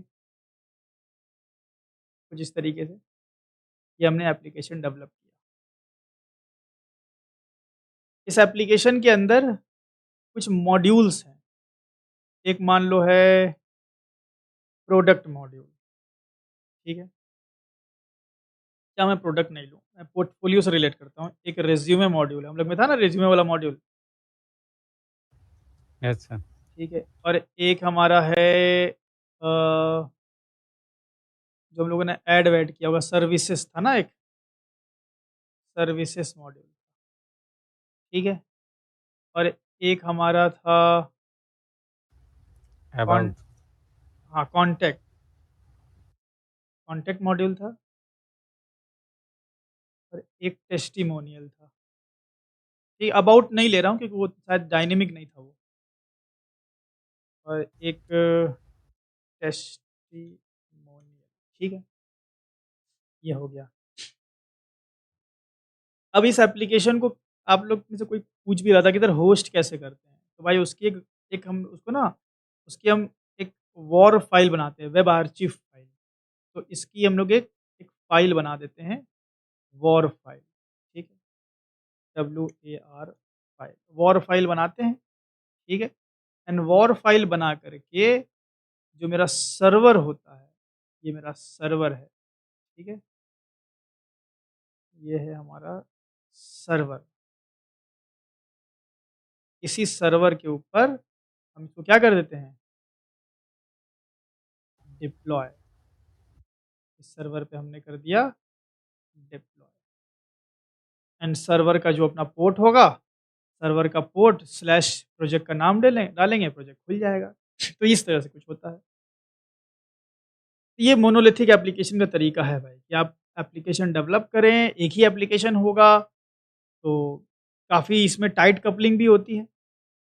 एंटायर एप्लीकेशन जो है, एंटायर एप्लीकेशन उसको हम लोग कनेक्ट करके रखे होते हैं एक ही डेटाबेस से। एंटायर एप्लीकेशन को हम लोग एक ही डेटाबेस से भी कनेक्ट करके रखे हुए होते हैं। कुछ इस तरीके से सिस्टम ये चल रहा होता है। ये आपका डेटाबेस है, ठीक है? अब मान लो कि फाइनेंशियल ईयर खत्म हुआ और जॉब फेयर आया इंडिया में। क्या भाई 10 लाख जॉब ओपनिंग आने वाली है। तो आपका ये जो एप्लीकेशन है, इसमें कौन-सा मॉड्यूल पे वर्कलोड बढ़ेगा? मतलब कौन से मॉड्यूल ज़्यादा यूज़ किए जाएँगे अगर आपकी ये वेब एप्लीकेशन पब्लिकली होस्टेड है? ये आपका पोर्टफोलियो कॉन्टैक्ट। एप्लीकेशन है ना? हाँ, यस सर। कॉन्टैक्ट। पोर्टफोलियो मतलब एचआर सब दौड़ेंगे, एचआर्स को भाई वो दिया जाता है ना कि भाई इतना आपका इतना तो लड़के लाना ही है बढ़िया, एक लिमिट-विमिट दिया जाता है। तो आपका ये वाला जो मॉड्यूल है, ये वाला स्केल करने की ज़रूरत है। इस पे यूज़र बेस बढ़ेगा। टेस्टिमोनियल उतना कोई ख़ास नहीं बढ़ेगा, सर्विस उतना कोई रिज़्यूमे घटाघट डाउनलोड होंगे। तो ये 2 मॉड्यूल को स्केल करने की ज़रूरत पड़ेगी। अब समझ रहे हैं ना सब लोग? Yes sir. ये 2 मॉड्यूल को आपको स्केल करने की ज़रूरत पड़ेगी। स्केलिंग होती कैसे है? स्केलिंग करने का 2 तरीका होता है। एक होता है हॉरिज़ॉन्टल स्केलिंग और एक होता है वर्टिकल स्केलिंग। उसको दोनों को मिलाकर भी किसी-किसी किताब में लिख दिया गया है। क्या उसको एक नाम दिया गया था, हाइब्रिड स्केलिंग या कुछ ऐसा, पर एज़ सच वो होता नहीं है। अब खिचड़ी पकाओ तो बहुत सारी पक जाए, लेकिन जनरली 2 ही होता है। जो अगर स्टैंडर्ड फॉर्मेट में देखो तो 2 ही स्केलिंग होती है। मतलब हॉरिज़ॉन्टल और वर्टिकल को जब मिलाएगा तो ये बोला गया कि पहले हम क्या करेंगे, वर्टिकल स्केलिंग कर देंगे, फिर हॉरिज़ॉन्टल कर देंगे। अरे कोई बात हुई? तो फिर भी तो स्टिल वो अलग ही अलग हुए ना। तो एज़ सच अगर आपके एप्लीकेशन में बहुत ज़्यादा यूज़र आएँ, तो आपको स्केलिंग करने की ज़रूरत, क्यों स्केलिंग करने की ज़रूरत पड़ेगी? पहली बात, इसलिए क्योंकि आपका जो ये पोर्टफोलियो एप्लीकेशन जो सर्वर पे होस्टेड है, उस सर्वर का रैम जो है, वो लिमिटेड है, ठीक है? प्रोसेसिंग पावर होता है कुछ, प्रोसेसिंग पावर वो भी कुछ लिमिटेड है। इसी तरह आपकी जो हार्ड डिस्क साइज़ है, एसएसडी है, वो भी लिमिटेड है, ठीक है? तो बहुत ज़्यादा जब यूज़र बेस आएँगे, और इसी तरह आपको पता होगा कि एक सर्वर का जो सर्वर पे जो मल्टी थ्रेडिंग होती है, तो at a time number of user भी लिमिटेड होते हैं ना, सर्वर की लिमिट भी तो होती है। Yes sir. सर्वर के रिक्वेस्ट की भी लिमिट होती है। सर्वर पे कितनी रिक्वेस्ट एट अ टाइम आ सकती है, ये भी लिमिटेड होती है। तो अगर जॉब फेयर आई और आपको लग रहा है कि नहीं यार इस दिन तो बहुत एचआर मेरे को कांटेक्ट करने वाले हैं, या जनरली ऐसा तो नहीं होता है पोर्टफोलियो में लेकिन ई-कॉमर्स में होता है।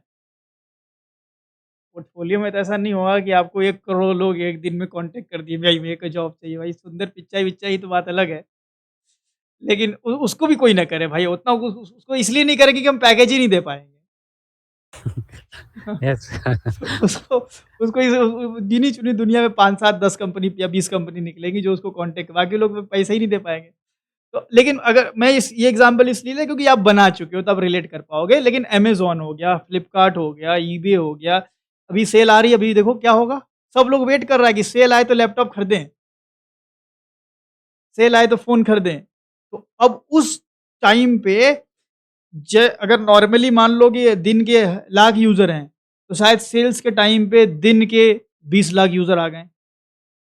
तो अब क्या होगा? क्योंकि सर्वर उतनी रिक्वेस्ट को एट अ टाइम हैंडल नहीं कर सकता, तो अब हमें स्केलिंग की ज़रूरत पड़ेगी।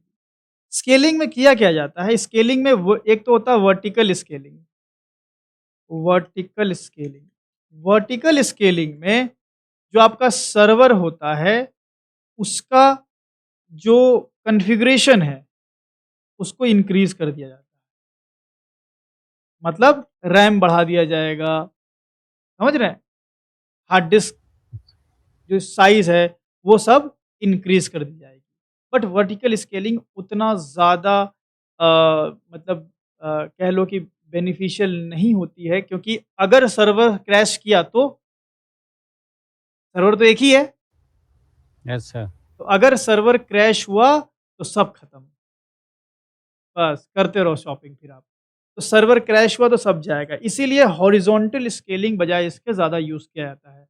हॉरिज़ॉन्टल स्केलिंग में क्या होता है? देखो समझते हैं, अब कहाँ समझा है हॉरिज़ॉन्टल स्केलिंग? एक पेंट और खोल लेते हैं।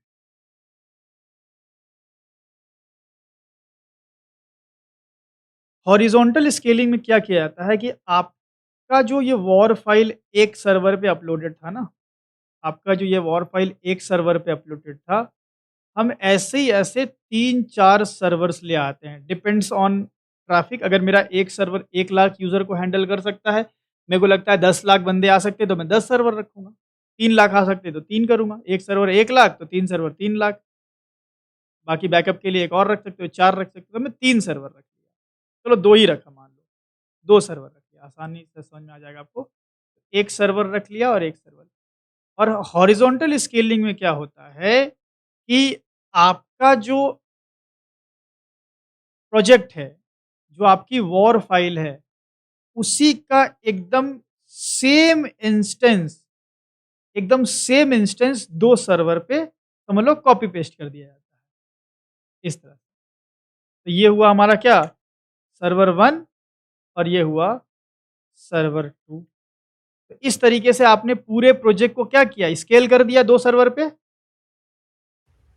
Yes sir. अब जहाँ 1 लाख लिमिट थी, अब कितनी हो गई? 2 लाख। 2 लाख। लेकिन अब यहाँ पे ये एक प्रॉब्लम है।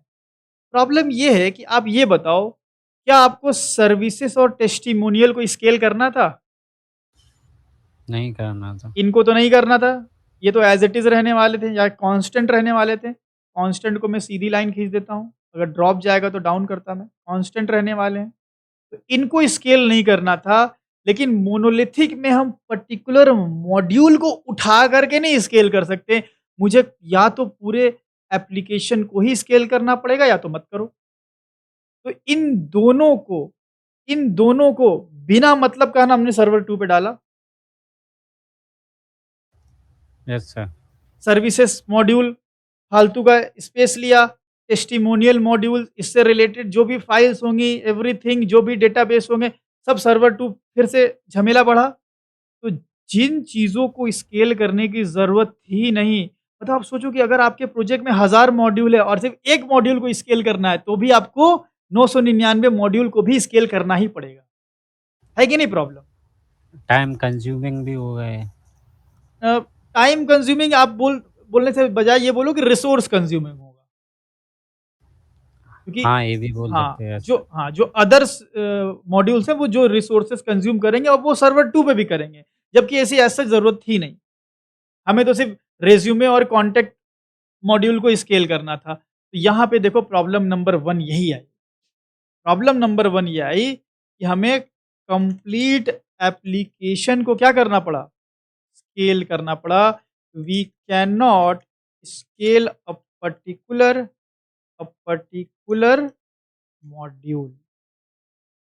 समस्या नंबर 1 एंड ये सबसे इम्पोर्टेंट समस्या यही है। We can not scale we can not scale a particular module. हम किसी एक मॉड्यूल को स्केल नहीं कर सकते, ये बड़ी प्रॉब्लम है। पूरे एप्लीकेशन को ही हमें करना पड़ेगा। दूसरी समस्या, मान लो कि अगर अगर कल को कोई अपडेट आया, मान लो कि मेरे को टेस्टिमोनियल वाले कोड में हमने कोई अपडेट किया, ठीक है? यहाँ पे हमने अपडेट किया।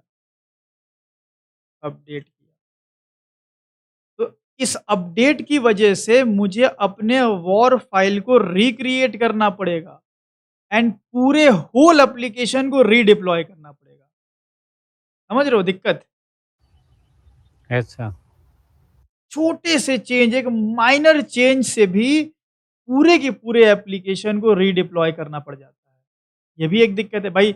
जिस मॉड्यूल में दिक्कत हुई सिर्फ उसी को डिप्लॉय करते हैं ना, और बाकी क्यों छेड़ दिया? तो ये भी एक बहुत बड़ी प्रॉब्लम है मोनोलिथिक एप्लीकेशन की। अब समझ रहे हो, मोनोलिथिक एप्लीकेशन हम तभी बनाते हैं ना जब इन सब सिनेरियो की नीड ही ना हो।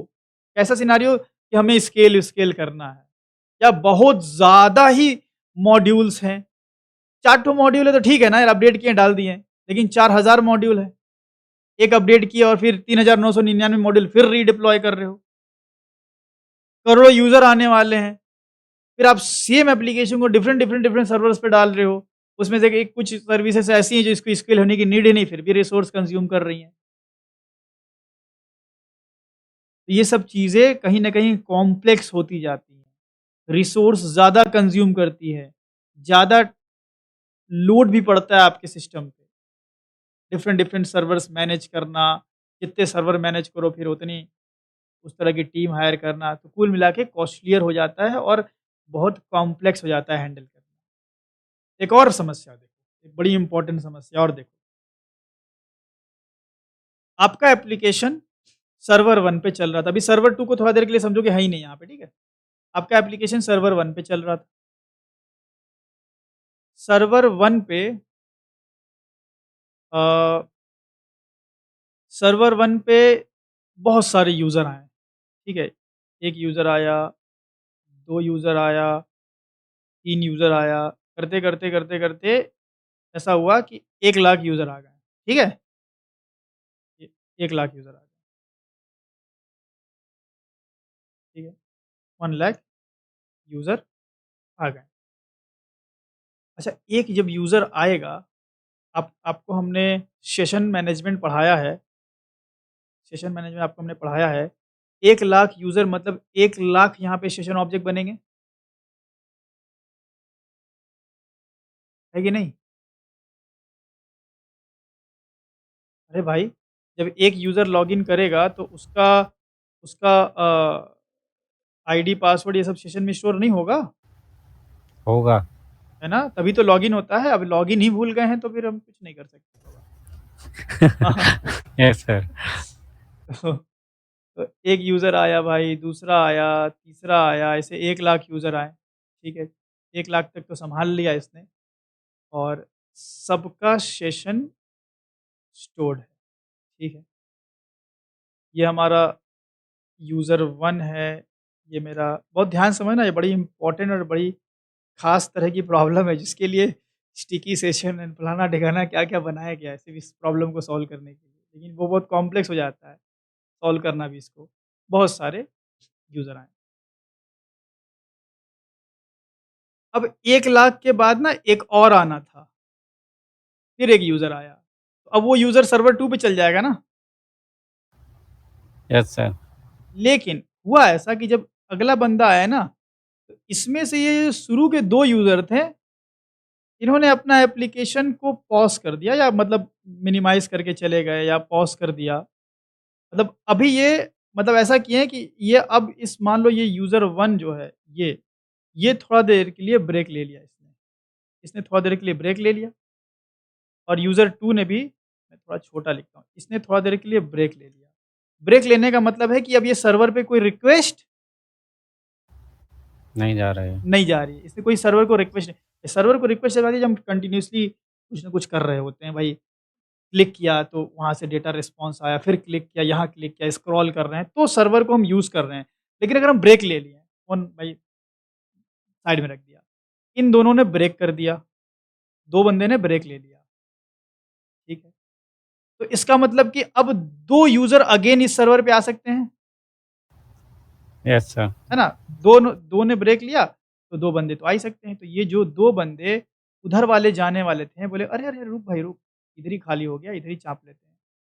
इधर ही आ गया। अच्छा, अब इधर आ गया।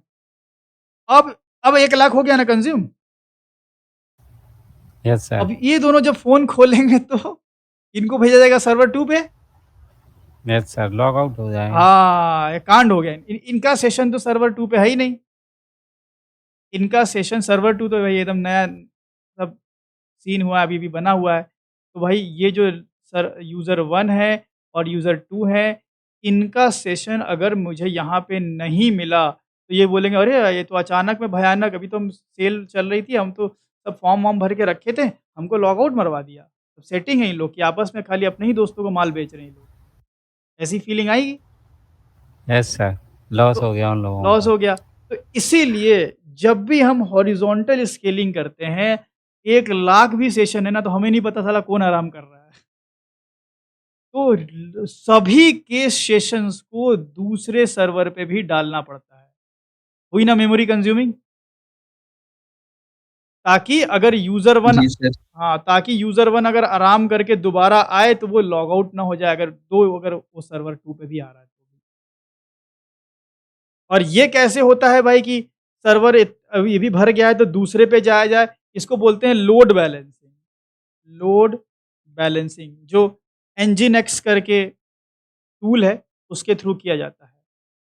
ये सेशन कैसे एक जगह से दूसरी जगह कॉपी होते हैं, उसके लिए स्टिकी सेशंस वगैरह के कंसेप्ट होते हैं, जिनके थ्रू ये सारी चीज़ें किया जाता है। स्टिकी सेशंस हो गया, सेशन रेप्लिकेशन हो गया, रेडिस वगैरह के थ्रू ये काम किया जाता है। तो ये लोड बैलेंसिंग करना, फिर सेशंस को दूसरे पे मैनेज करना, और सोचो ना यार, अगर 5 सर्वर है तो पाँचों सर्वर पे सेम यूज़र का डेटा 5-5 सर्वर पे है। इसी को बोलते हैं स्टेटफुल। क्या क्लाइंट का डेटा सर्वर पे मौजूद है? जी सर। स्टेटफुल हो गया। यहाँ भी देखिए स्टेटफुल, स्टेटफुल क्या है, तो ये तो महा स्टेटफुल हो गया, हर एक सर्वर पे पड़ा हुआ है। आई बात समझ में? Yes sir. तो यही है जी देखो सर। Disadvantages monolithic application. कई सारे डिसएडवांटेज सामने आए। कंप्लीट एप्लीकेशन को स्केल करना पड़ता है। छोटी सी माइनर मिस्टेक, कुछ माइनर चेंजेस भी अगर हमने किया, तो पूरे एप्लीकेशन को हमें रीडिप्लॉय करना पड़ता है। इसी तरह लोड बैलेंसिंग करते समय सेशंस भी अगेन सेम डेटा 10-10 जगह हमारा कॉपी पेस्ट रहता है। एक अगर सर्विस को स्केल करना है तो पूरे एप्लीकेशन को स्केल करना पड़ता है। ये सारी प्रॉब्लम को मद्देनज़र रखते हुए एक ही बात समझ में आती है कि monolithic is not best suitable for large enterprise application. इसीलिए बड़े एंटरप्राइज़ एप्लीकेशन के लिए मोनोलिथिक यूज़ नहीं किया जाता। उसके लिए माइक्रो सर्विसेज आर्किटेक्चर यूज़ किया जाता है। अब फिर सवाल है कि फिर मोनोलिथिक क्यों पढ़ा दिए फिर? क्यों मोनोलिथिक हम लोग पढ़ें? तो आप ध्यान मिनी रखिए। स्केल एप्लीकेशन, हाँ? छोटा एप्लीकेशन बिल्ड करने के लिए। नहीं, नहीं, नहीं। छोटे के लिए नहीं सीखे, क्योंकि micro services is the set of monolithic. Micro services है, माइक्रो सर्विसेज में हम छोटे-छोटे मोनोलिथिक ही बनाते हैं। एक मोनोलिथिक बनाया, फिर दूसरा मोनोलिथिक बनाया, फिर तीसरा बनाया, फिर चौथा बनाया, फिर ये छोटे-छोटे मोनोलिथिक एप्लीकेशन ही बनाएँगे, फिर इनको आपस में कनेक्ट कर देंगे, आपस में कनेक्ट-वनेक्ट मार देंगे, तो ये माइक्रो सर्विसेज कहलाने लगता है। सबका अपना डेटाबेस होता है, सबका अपना फ्लो होता है। ये माइक्रो सर्विसेज हो गया। तो माइक्रो सर्विसेज पढ़ने के लिए मोनोलिथिक का नॉलेज मैंडेटरी है। क्योंकि माइक्रो सर्विसेज में एक पर्टिकुलर सर्विस अपने आप में एक मोनोलिथिक एप्लीकेशन ही होती है। समझ में आया ना अभी? Yes sir. तो ये था सीन। तो मोनोलिथिक एप्लीकेशन की बहुत सारी समस्या। एडवांटेज इसका ये है कि आप ऐसा बोल सकते हो कि अगर मतलब क्या ही इसका एडवांटेज बोले, मतलब स्मॉल एप्लीकेशन है, सिंपल डेवलपमेंट होता है मोनोलिथिक एप्लीकेशन का। ईज़ी टू टेस्ट होता है भाई, छोटा-मोटा एप्लीकेशन, डायरेक्ट कम्युनिकेशन है, कंट्रोलर और व्यू में कोई ऐसा जेसन-वेसन पार्स करने की ज़रूरत नहीं पड़ती है भाई, सीधा-सीधा उठाएँ, सीधा-सीधा यहाँ से मॉडल आया, झट से प्रिंट मार दिए, खेल खत्म। कुछ ऐसे जेसन-वेसन पार्सिंग-वार्सिंग करने की ज़रूरत नहीं पड़ती है। क्विकली डेवलपमेंट होता है, ईज़ी डिप्लॉयमेंट ईज़ी होता है, एक ही डेटाबेस होता है। माइक्रो सर्विसेज़ में तो भाई हर एक सर्विस का अपना डेटाबेस है। एक कोई यूज़ कर रहा है मायस्क्वेल को, दूसरा यूज़ कर रहा है ओरेकल को, तीसरा मोंगो को यूज़ कर रहा है। लो हो गया तबाही। चौथी सर्विस देख रहे हो तो पाइथन को यूज़ कर रही है। चौथी सर्विस बनी ही पाइथन में है। अच्छा, एक और मोनोलिथिक का एक और डिसएडवांटेज, मोनोलिथिक का एक और डिसएडवांटेज कि आप किसी एक पर्टिकुलर सर्विस को किसी अदर टेक्नोलॉजी में नहीं बना सकते। सब जावा में ही होनी चाहिए। ये भी जावा, ये भी जावा, ये भी जावा, ये भी जावा। ऐसा नहीं कि यार हम ऐसा करते हैं टेस्टिमोनियल हम पाइथन में बना लें, नहीं हो सकता। माइक्रो सर्विसेज़ में ये हो सकता है। हम एक सर्विस जावा में बनाए, उसका डेटाबेस अपना अलग है, रिज़्यूम वाला पूरा अलग कर दिया। कॉन्टेक्ट अलग पोर्ट पे चल रहा है, अलग इसका डेटाबेस है, अलग फ्लो है। सर्विसेज़ इसका अलग पोर्ट है, अलग डेटाबेस है, इसकी अलग टेक्नोलॉजी ही मार दी। डेटाबेस पोर्ट तो अलग ही है, टेक्नोलॉजी पाइथन में कर दी। ये माइक्रो सर्विसेज़ में हो सकता है। तो माइक्रो सर्विसेज़ में टेक्नोलॉजी का मतलब डिपेंडेंसी नहीं होता, जिसको हम लोग बोलते हैं बेसिकली क्या बोल सकते हैं इसको, टेक्नोलॉजी आपस में, उसका एक टर्म था मुझे वो याद नहीं आ रहा है। मतलब क्या है कि अगर कई सारी टेक्नोलॉजी आप यूज़ करना चाहते हो तो कर सकते हो, जो कि मोनोलिथिक में नहीं हो सकता। टेक्नोलॉजी लॉक इन बोलते हैं। टेक्नोलॉजी मोनोलिथिक में हम टेक्नोलॉजी से लॉक हो जाते हैं। माइक्रो सर्विस में ऐसा नहीं है भाई, फ्री रहोगे आप। मोनोलिथिक के डिसएडवांटेज समझ में आए सबको? Yes scalability sir. Issue, tight coupling, session management का इशू, टेक्नोलॉजी लॉक-इन, स्केलेबिलिटी का इशू ही इशू है यार, सब समझते ही समझते हैं। अब नोट्स में अच्छा एक जगह पे लिखा हुआ है, आपको मिल जाएगा। तो ये था मोनोलिथिक का समस्या और इसी प्रॉब्लम का सॉल्यूशन क्या है? Micro services. Micro services. तो माइक्रो रेस्ट सर्विस एपीआई। नहीं, नहीं रेस्ट एपीआई नहीं, माइक्रो सर्विसेज, और माइक्रो सर्विसेज के लिए ही हम रेस्ट एपीआई पढ़ रहे हैं। माइक्रो सर्विसेज को ही कनेक्ट करने के लिए रेस्ट एपीआई तो सिर्फ कनेक्टिविटी करता है, बाकी तो खेल माइक्रो सर्विसेज में और भी है। तो माइक्रो सर्विसेज की भी बात नहीं कर रहे हम, ठीक है? तो अभी मोनोलिथिक का डिसएडवांटेज समझना ज़रूरी था, हॉरिज़ॉन्टल और वर्टिकल स्केलिंग समझना ज़रूरी था। तो ये चीज़ें आप समझ गए, तो अब हम लोग कल से एपीआई बनाना स्टार्ट करेंगे। तो ये वाला सब डायग्राम बड़ा इम्पोर्टेंट है यार, ये सब रखा कि नहीं हमने यहाँ पे? इसको भी उठा लेते हैं, ठीक है? हुँ, ये भी उठा लिया जाए, अब यहाँ पटका जाए। तो आइए एक बार नोट्स पे नज़र डालते हैं। आज पूरा थ्योरेटिकल ही था। कुछ ऐसा प्रैक्टिकल का सीन था नहीं आज। थ्योरी समझ आ जाएगी तो फिर प्रैक्टिकल में तो कुछ है ही नहीं यार। बोलोगे यही यही है एपीआई, 4 लाइन में एपीआई बन रही है। तो कहाँ चला गया भाई? हाँ, देखो भाई साहब तो रेस्ट एपीआई, एपीआई क्या होता है? ये पूरा प्रॉपर आप एक बार पढ़ लेना, वही सारी चीज़ें हैं, ठीक है? रेस्ट क्या है? प्रिंसिपल है डॉक्टर रॉय फील्डिंग, ठीक है? एंड लैंग्वेज एग्नोस्टिक है, प्रिंसिपल में क्लाइंट सर्वर आर्किटेक्चर, स्टेटलेसनेस समझ में आ गया ना अब? स्टेटफुल होने की क्या दिक्कत है? हाँ भाई, अगर सर हाँ, लॉक वो इस स्टेटफुल होने से ये होगा कि सर्वर जैसे ही दूसरे सर्वर पे ट्रांसफर करेगा तो फिर वहां पे यूजर को हाँ, लॉगआउट फेस करना पड़ेगा, उसका डेटा चला जाएगा, तो जो कि एक स्केलेबिलिटी प्रोसीजर इश्यू, का मतलब है। उसी को बोलते हैं स्केलेबिलिटी इश्यू। रिसोर्स बेस्ड, ठीक है? सबका अपना सब हर API treated as a resource and सबका unique uniform interface, proper mapping बनी हुई है काम करने के लिए। स्टेटलेस कम्युनिकेशन, कम्युनिकेशन ऐसे फॉर्मेट में होगा जो किसी से लेना-देना नहीं हो, एकदम वो जेसन हो गया, ठीक है? जेसन के बारे में लिखा हुआ है। बाकी ये वाला डायग्राम ठीक है, लेकिन मेन आप ये वाला ही समझो, ठीक है? अपने कोड जो अपने सेशन में हुआ है। मोनोलिथिक एप्लीकेशन के 2 हमने यहाँ पे रखे। Monolithic application is a single unified software system where all modules are packed and deployed together. सब एक ही साथ डिप्लॉय होता है। इसमें हम ये वाला डाल देते हैं, कहाँ चला गया भाई साहब? अ, ये वाला ठीक है, कॉपी किया एंड ठीक है, सब के सब एक साथ ही। कैरेक्टरिस्टिक्स क्या-क्या है भाई monolithic application? Single deployment unit होता है, एक ही वॉर फाइल में सबको डाल दिया, एक ही सर्वर होता है, front end back and together होता है भाई, मतलब कंपैटिबल होना चाहिए, ठीक है? जेएसपी थाइमली इसीलिए यूज़ होता है यहाँ पे। डेटा फ्लो फ्रंट एंड से बैक एंड बैक एंड से फ्रंट एंड डायरेक्ट होता है, इसमें ऐसा कुछ नहीं होता है बीच में कोई इंटरमीडिएट ये वो एपीआई कॉलिंग वगैरह। Suitable for small scale low user traffic application, ठीक है? Advantage simple to develop, easy to test, direct communication, quick deployment. Disadvantage main है, टाइटली कपल्ड, स्केलेबिलिटी इश्यू मतलब वो जितनी चीज़ें हमने आपको बताई, ठीक है? स्केलेबिलिटी इश्यू में वो ये वाली समस्या, ठीक है? Scalability issue. तो यहाँ पे मैं ऐड ऑन करता हूँ ये वाला डायग्राम आपका। तो स्केलेबिलिटी इश्यू आएगा भाई, आप जब डिफरेंट जब स्केलिंग करोगे ना, स्केलिंग करोगे तो फिर हर जगह मैनेज करना ये सब लफड़ा आएगा, ठीक है? Then types of scaling, vertical scaling में हम क्या करते हैं, अपने साइज़ को बढ़ा देते हैं, 4 जीबी को 16 जीबी कर दिया, ठीक है? नेटवर्क पावर को बढ़ा दिया, पावर सप्लाई ज़्यादा कर दिया, सीपीयू, रैम, स्टोरेज ये सब, ठीक है? Simple no code change, but disadvantage ये है कि हार्डवेयर की एक तो लिमिट होती है, बहुत ज़्यादा नहीं बढ़ा सकते हैं भाई, है ना?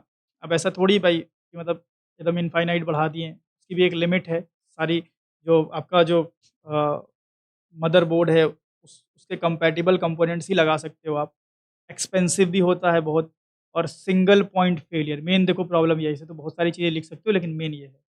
एक सर्वर पे एप्लीकेशन रखने की यही प्रॉब्लम होती है, सिंगल पॉइंट फेलियर। एक जो बड़े एप्लीकेशन जितने भी हैं ना एंटरप्राइज़ लेवल के, सबके पास बैकअप सर्वर होते हैं।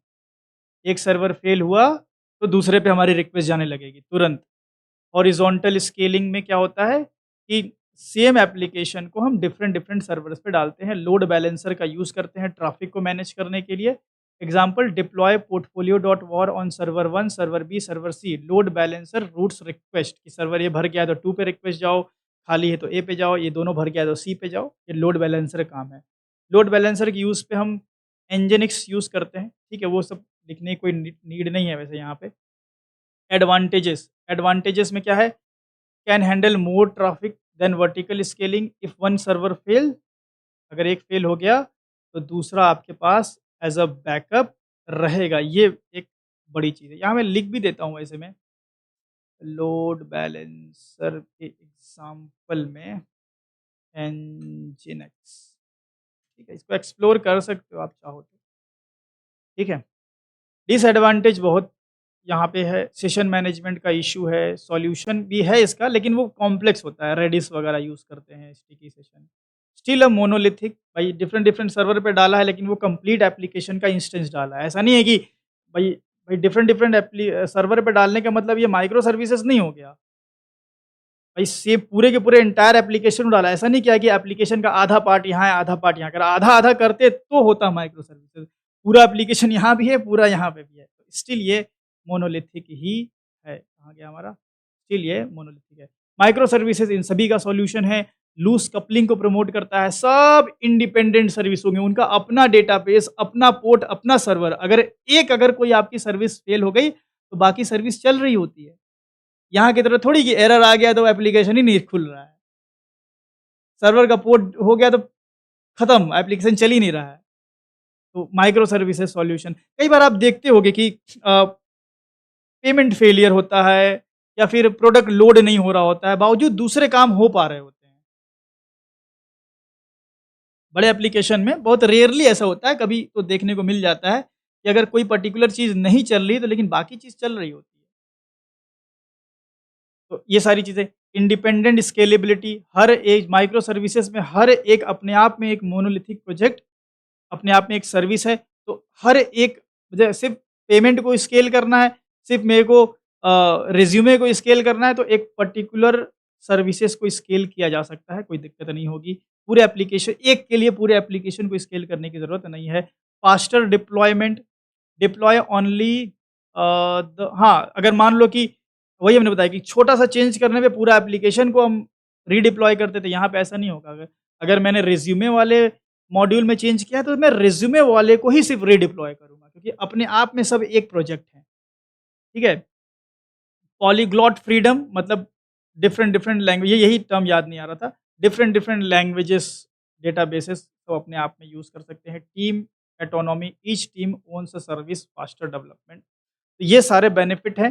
तो इन बेनिफिट के लिए ही अब हम रेस्ट एपीआई को पढ़ रहे हैं। रेस्ट एपीआई वो एक की कंसेप्ट है जिसके थ्रू हमारे माइक्रो सर्विसेज आपस में कनेक्ट होते हैं। तो रेस्ट एपीआई पहले हम पढ़ेंगे, उसके बाद फिर जेसन वेब टोकन स्टेटलेस वे पढ़ेंगे सिक्योरिटी मैनेजमेंट का, और उसके बाद फिर माइक्रो सर्विसेज पे बात करेंगे। तो अभी हम लोग का रेस्ट एपीआई ही चलने वाला है। अभी हम लोग एपीआई को बनाना सीखेंगे, एपीआई को टेस्ट करना सीखेंगे, पोस्टमेल टूल को चलाना सीखेंगे, तो वो सारी चीज़ें अभी से होगी। तो आज की थ्योरी बहुत इंपॉर्टेंट थी। आज की थ्योरी अगर किसी ने मिस की है तो वो रेस्ट एपीआई का वो मतलब अच्छे से समझ नहीं सकता, फिर उसको बहुत दिक्कत होगी समझने में, क्योंकि इंटरनेट पे और यूट्यूब पे बहुत कचरा करके रखते हैं। चलो, दैट्स ऑल।